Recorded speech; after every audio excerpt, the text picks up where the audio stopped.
Биыл Қазақстандағы 4 миллионға жуық азамат жалпыға бірдей декларациялаудың 3-ші кезеңінен өтеді. Осы жылы заңды тұлғалардың басшылары мен құрылтайшылары, кәсіпкерлер мен тіпті олардың жұбайлары да мүлкі және табысы жайында есеп берді.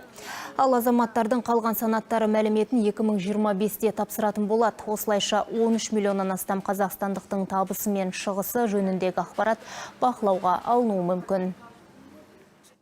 Это нам поможет, во-первых, в борьбе с коррупцией. Бұл әуелі жемқорлықпен күресуде көмектеседі. Сондай-ақ орынды салық салуға, үшіншіден расында жағдай төмен отбасыларды анықтап, оларға қажетті жәрдемақы есептеуге арқау болады. Кіріс шығыс бақылауға алынады екен деп даурығудың қажеті жоқ. Ақша жымқыруға, жемқорлық сынды жұмысқа әрекетке қатысы болмаса, алаңдауға негіз жоқ. Еліміздегі декларация тапсырудың алғашқы кезеңі осыдан 3 жыл бұрын ұйымдастырылды. Ол кезде жауапты мемлекеттік лауазымды атқаратын адамдар мен олардың жұбайлары міндеттеліп 579 мың адам қамтылды.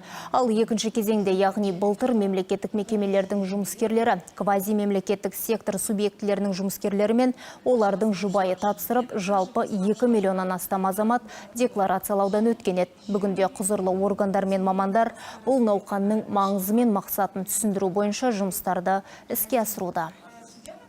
Қазіргі таңда жалпыға бірдей декларациялау мен жеке тұлғаларды банкроттығы туралы арнайы семинарлар ұйымдастырылып жатыр.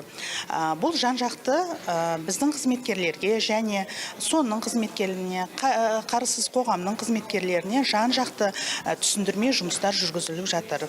Алматы қаласында бүгінгі таңда өтіп атқан семинарға Жетісу облысынан, Алматы облысынан көптеген азаматтар қатысып отыр.